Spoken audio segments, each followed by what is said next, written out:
This is piggybacking a little bit off of the lecture, but wanted to give you guys a little bit more on hypothesis testing and the scientific method. Okay, so by the end of this, you should be able to develop a hypothesis based on evidence, understand how an experiment is used to test the hypothesis, and learn how to analyze and interpret data. Okay, so scientific method, we went over it, right? It's not only used in science, it's overall a way that you can solve problems. And usually it begins with questions like what, when, how, which, all sorts of different questions. You've been doing this since you were a kid, whether you realize it or not, now formalizing it and calling it science, right? So again, we start with an observation, we then form some questions off of that observation, do a little bit of research so that we can make an educated guess or a hypothesis along with, again, predictions. So we'll add that in here. My writing is just so good.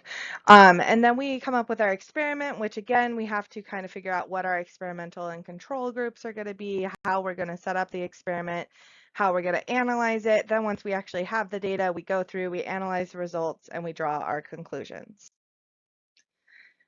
So as a scientist, or really even anyone in the real world, anyone in the public, right? You're developing a question about a problem. But to develop this question, you have to be very, very specific in defining what you're trying to explain or solve. Okay. Once you've kind of narrowed it down, because we start with really broad questions sometimes, right? So we're trying to narrow it down. Having a really broad question can sometimes be a good thing, but if it's too big, it's not usually very testable, right? So we've got to kind of narrow it down to something that we can actually test with an experiment or maybe a series of experiments, but something that's a little bit more manageable. Then we gather our information about that problem or question, and we can use different things, right? We can use books, magazines, reports. We can ask different experts in the field. And don't forget, especially in lab, when you guys are going through and you are now putting yourself in this scientist's shoes, you are now the scientist, you can also use your past experiences or your prior knowledge. If you've observed certain behaviors in animals, if you've observed certain phenomenon, that makes you educated on that issue or on that question. You can use that as well. It doesn't all have to be from experts, right? We know things because we've lived our lives and we've had experiences. That's something that you can use as your research. For the most part in this class, that might be something that gives you a good hunch, but you will want to be looking up more along the lines of books, magazines, reports, maybe some experts, but lots of peer-reviewed journal articles, right? And again, remember peer review, super important. And when you're looking for peer review, the easiest way to do it, you can go to the library website. I usually do a class on how to look up peer-reviewed journal articles and kind of vet them. But since you guys won't be using that as much this semester, I did take it out. But if you have questions on how to find peer-reviewed journal articles at the through the library, please let me know. Can always send you some links to try to help you. But we do actually have a Bio 101 link on the library site as well. Okay, so now we've researched our questions and we can develop a hypothesis. What is a hypothesis? Hypothesis is basically a possible answer to the question that we have under investigation. Has to be a few things. One, it has to be testable. And again, I argue that the testable part is really more the prediction. And again, you might have more than one prediction. You might have several, or you might just have one per experiment. Doesn't really matter. You might also have multiple hypotheses. Usually I think of we have one hypothesis and maybe a few predictions. But this hypothesis and your predictions have to be testable. So we have to be able to run an experiment to find the answer. And they also have to be falsifiable, which means that we can essentially prove them wrong, right? And again, we never prove a hypothesis correct, and we don't really prove it wrong, but we do reject them or we can support them, right? So again, not proven true, but we can accept it tentatively until we have confirmation from some other study or some other person that has rejected that hypothesis, in which case we reject it and we throw it out. Okay. Let's go. Actually, we'll talk a little bit more about hypotheses in just a second, about how to formulate a really good one. So the next step is the experiment. And again, right, we got to figure out how we're going to run this experiment.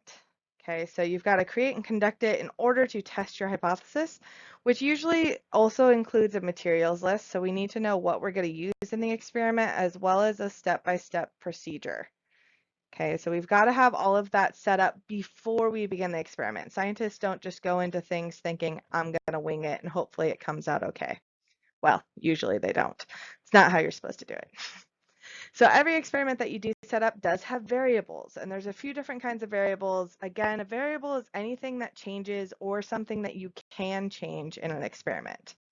So of the variables we have an independent variable. That's the one that you as a scientist are changing. And again, if we are drawing a graph, independent variable is usually down here with our dependent variable. The one that changes as a result of changing our independent variable is over here on this axis. Okay. And then we also have constant variables. So this is the part that we don't change as a scientist. And usually there are things that we want to keep constant in an experiment. So let's say we are measuring a pH of a solution. What are some things that we'd want to keep constant? Maybe we'd want to keep the amount constant. We'd want to keep the temperature constant. Things like that that could be a confounding variable. Write down confounding if you guys haven't heard of confounding.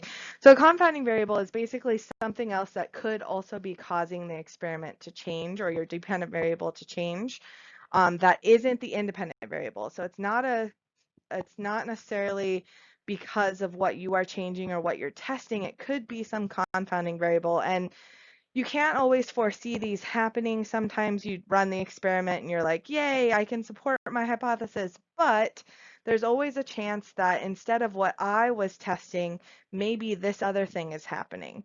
And that's why you just keep testing things and you keep running experiments. It's never ending.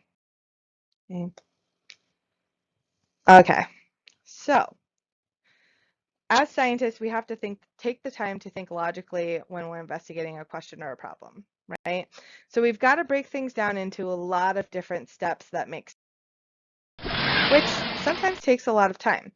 So when you're looking at these observations, when you're starting at the very first step of the scientific method, a key part of it is definitely writing it down and making sense of it. So you've got to make sure that it's understandable to both you and to other people and you at a different point in time, because I'm not sure about you guys, but I forget stuff all the time.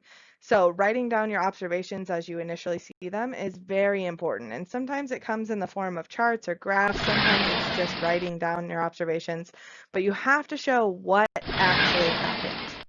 Okay, so you gather that information or the data and make sure it's readable and it makes sense to other people as well as yourself. And then in conclusions, right, did we find the answer to what that question was? So in the observations, that's our very first part of the scientific method, but we also have observations during the experiment. And our observations during the experiment are even more important to document, right? And that's where we kind of base our conclusions off of. And usually it's based on pretty solid data, but say you're just observing behavior, sometimes you don't have, what's the word I want? As concrete data or analytical data that you're able to analyze. It's more observational. So for those kind of things, you really want to make sure you have your observations down right as well. And then once you get to the conclusions, you have to ask yourself, okay, did I find out the answer to the question? If you can support your hypothesis, that's great, right? And then you can kind of think of future research. What else could you test? Could there be confounding variables? That kind of thing. If you find out that your hypothesis was not correct or you rejected it, that's okay. In fact, you're going to find a lot of the time the hypothesis that you come up with for lab or even in life, right? Things that you think might be true are not. Right? You can reject them and you can reject them pretty quickly sometimes. That's okay. That means that you learned. That means that the scientific process is working. Just because a science experiment doesn't support a hypothesis doesn't mean that it's useless. Think about it even with these COVID vaccines that we're testing right now. For you to test a vaccine and find out it doesn't work, that's just as valuable as finding out it, well, maybe not just as valuable, but it's extremely valuable and pretty valuable even compared to finding out that it does work, right? So having your hypothesis be rejected isn't the worst thing in the world, even though it's not usually what you want to see. It's okay. It means you learned and you can. Okay. So once you've completed the experiment, that's often when you have to repeat it. So usually in your experiment, you set it up so that you have enough samples that you can get statistical significance. The larger your sample size, the more likely that you'll have statistical significance, which means that the results you see, so whether you support or reject your hypothesis, are less likely to be due to chance. Okay, so we want statistical significance. I'm just going to abbreviate it, stat significance, right? This is a good thing. We don't have to have it to run an experiment, but basically we want a larger sample size, and that will give us more statistical significance, more statistical power, basically makes it where our conclusions are a little bit more solid. Okay, so we always want to have the largest sample size possible to hopefully establish some statistical significance. If there's no statistical significance, usually it's pretty hard to support or reject your hypothesis. Okay. And when you make an experiment, you want to make sure that you document down all the procedures and everything so that it is repeatable, because other scientists should be able to run the experiment basically the same way and get very similar results to you. And if they get different results, or if they run the experiment maybe even in a slightly different way and get different results, then that's maybe the time to reject the hypothesis, loop back around, and figure out how else your question might be answered. What other possible reasons are there for the phenomenon that you're looking at? Okay, so this is basically verification, or checking things out to make sure that everything is valid and it will keep happening again and again.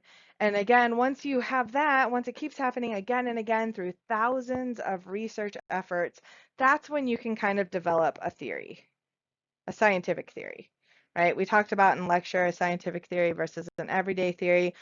Scientific theories have never been proven wrong. They've never been proven right either, right? But they've had thousands and thousands, if not millions, of studies that have supported that hypothesis, and they've never disproven it, basically.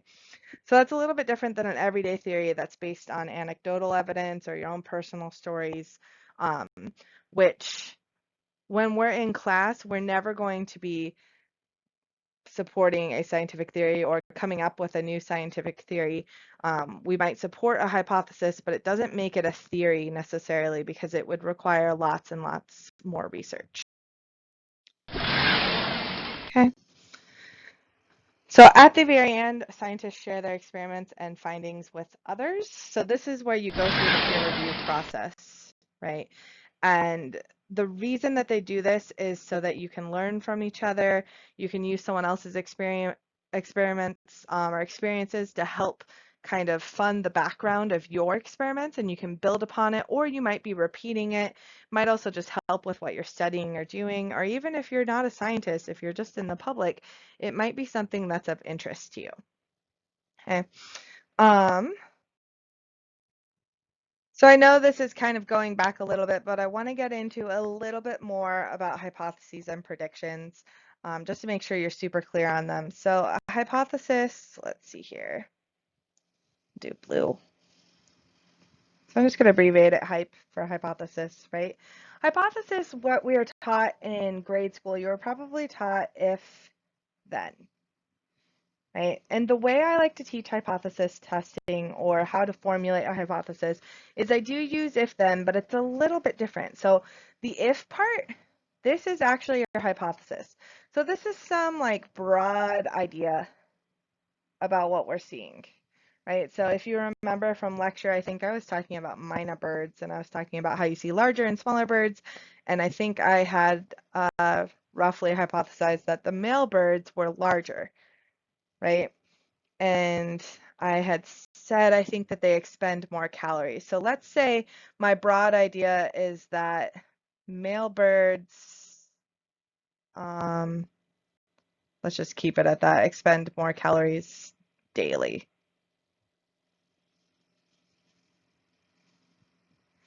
Sorry, I'm not very good at writing on here with my stylus. So if male birds expend more calories daily, then you would expect what? So the then part, this is our prediction. Okay, and again, we might have multiple ones.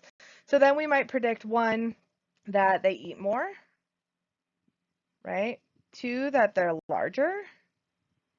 And there might be other things that we predict, but we'll say that, right? So then the way that we can go through our experiment, we've got to have something, remember, testable and falsifiable. So really what we're testing is the prediction, right? So if I want to test that male birds expend more calories daily, if they're expending more calories daily, obviously they would have to eat more, otherwise they would kind of wither away, right? So to test that, what I could do is I could observe birds and see how much each bird is eating, right?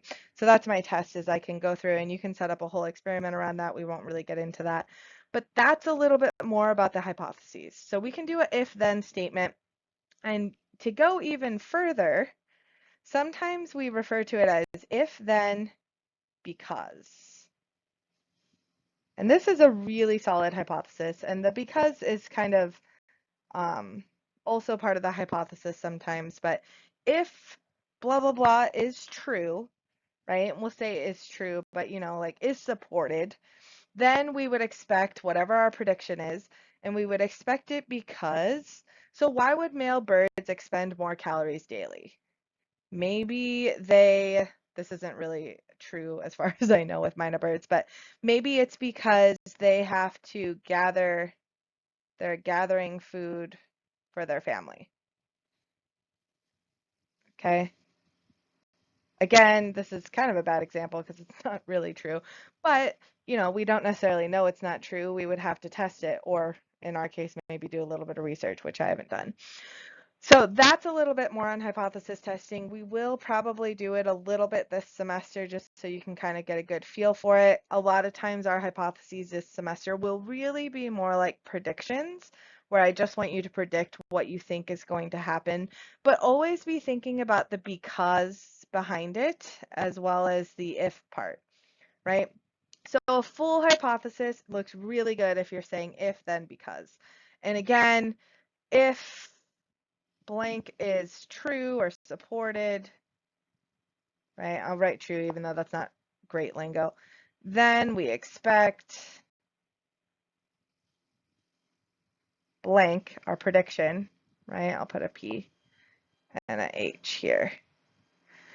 And because blah, blah, blah. And that's kind of a little bit more of the hypothesis, maybe even some background that we would normally have in like a scientific paper. Sorry, I know this is really complex and messy, but hopefully that gives you a better idea, and it's a little bit more advanced than what you guys really need for this course. But just understand what a hypothesis is. It's, again, sort of an educated guess or an answer to a question that you have that's setting up an experiment. It needs to be testable. More specifically, our predictions are what we are usually testing. But if, then, because is a great way to set up any hypothesis, and you will see it written like that sometimes. Usually they're not written out so clearly. So when you guys analyze your scientific paper in this week's lab, I don't think you'll see a very clear hypothesis just like this, but you will still see a broad idea of if so-and-so, or if something was true or expected or supported, then you would see this, right? So be thinking of that when you read scientific papers. Be thinking of that when you do different experiments in this course.